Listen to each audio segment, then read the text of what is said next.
In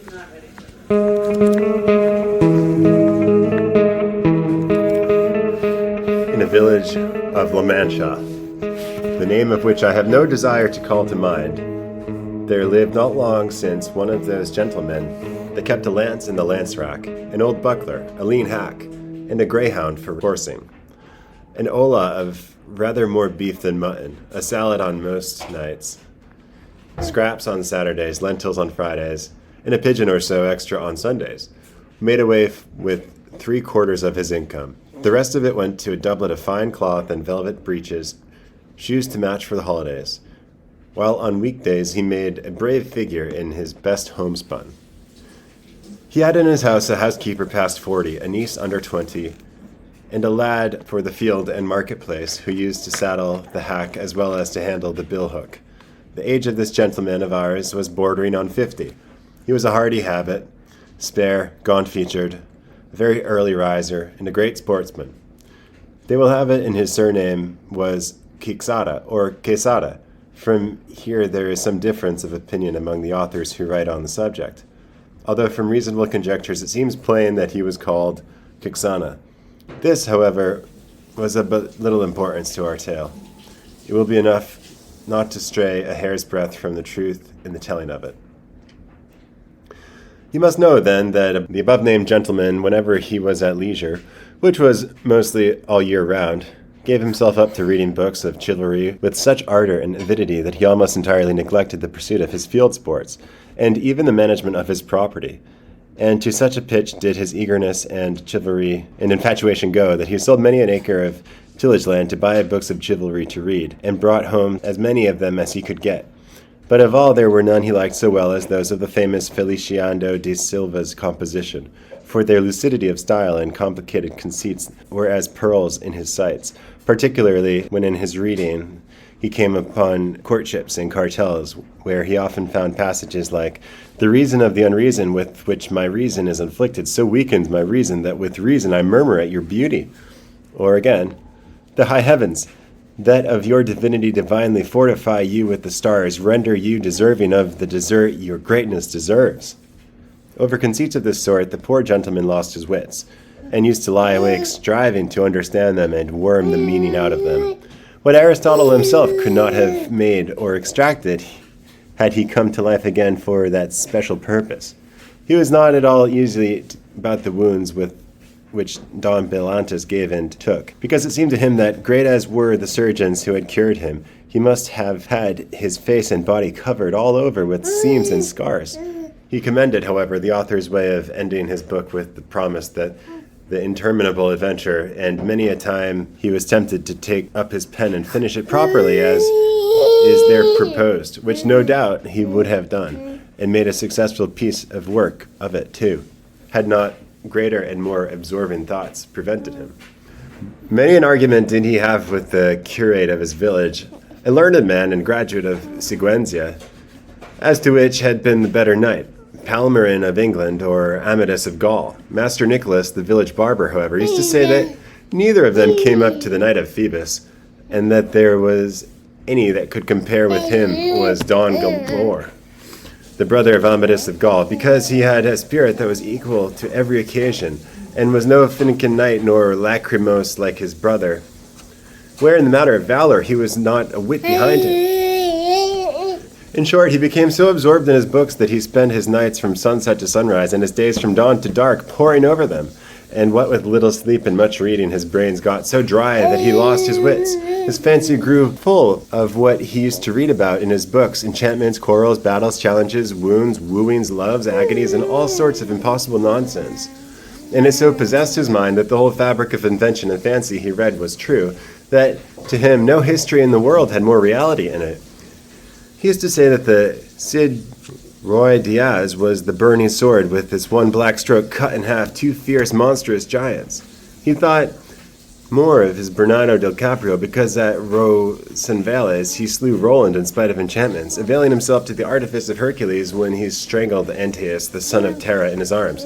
He approved highly of the giant Morgante because, although of the giant breed which is always arrogant and ill-conditioned, he alone was affable and well-bred. But above all, he admired Reinaldos de Montalban, especially when he saw him sallying forth from his castle and robbing everyone he met. And when beyond the seas he stole that image of Malmet, which, as his history, was entirely of gold.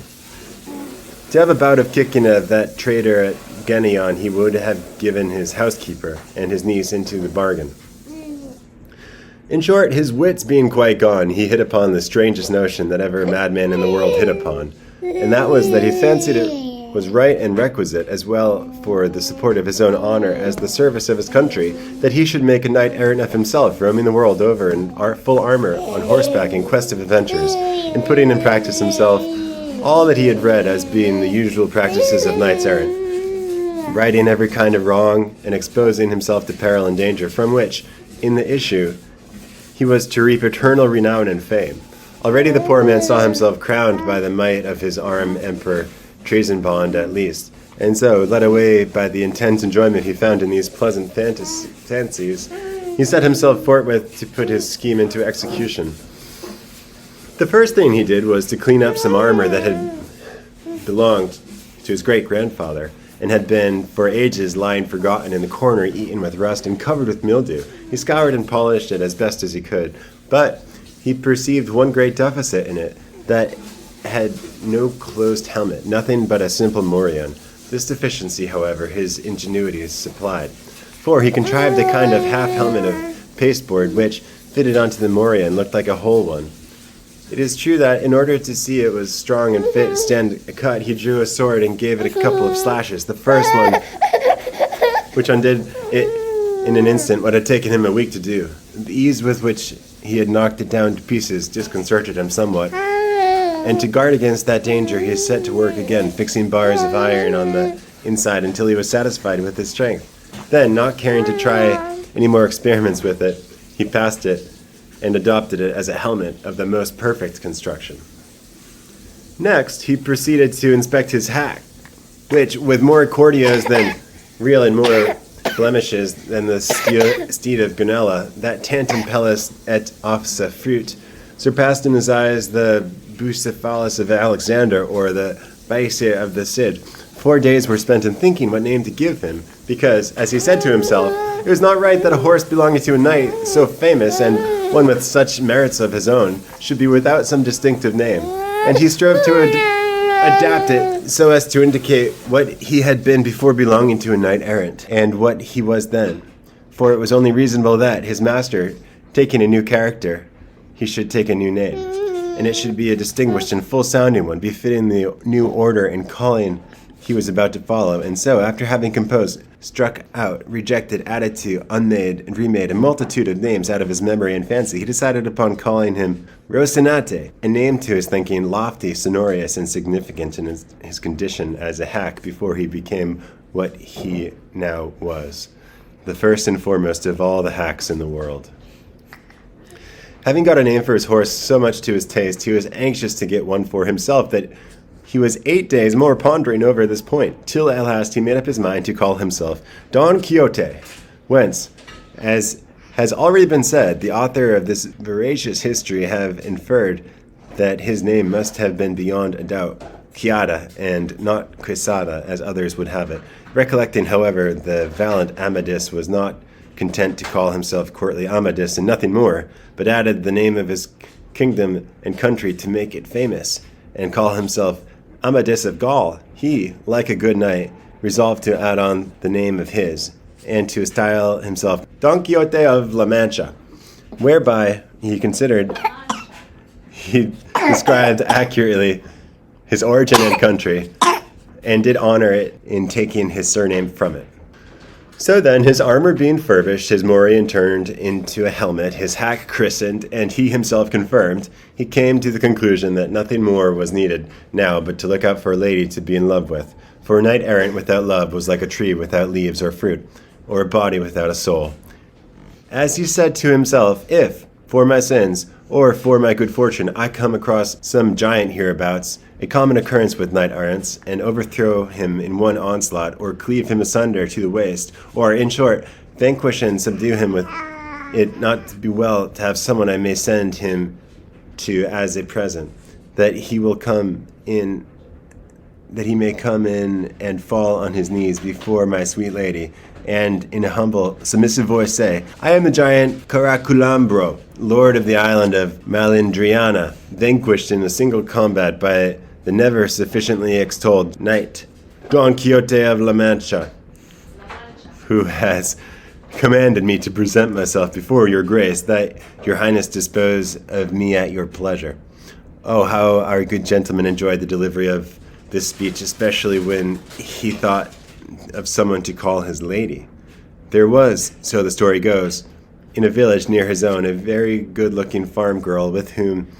he had been at one time in love, though, so far as is known, she never knew it, nor gave it a thought to the matter. Her name was Aldonza Lorenzo, and upon her he thought fit to confer the title of Lady of his Thoughts. And after some search for a name which should not be out of harmony with her own, and should suggest and indicate that of a princess and great lady, he decided upon calling her Dulciana del Toboso, she being of El Toboso, a name, to his mind, musical, uncommon, and significant, like all those he had already bestowed upon himself and the things belonging to him.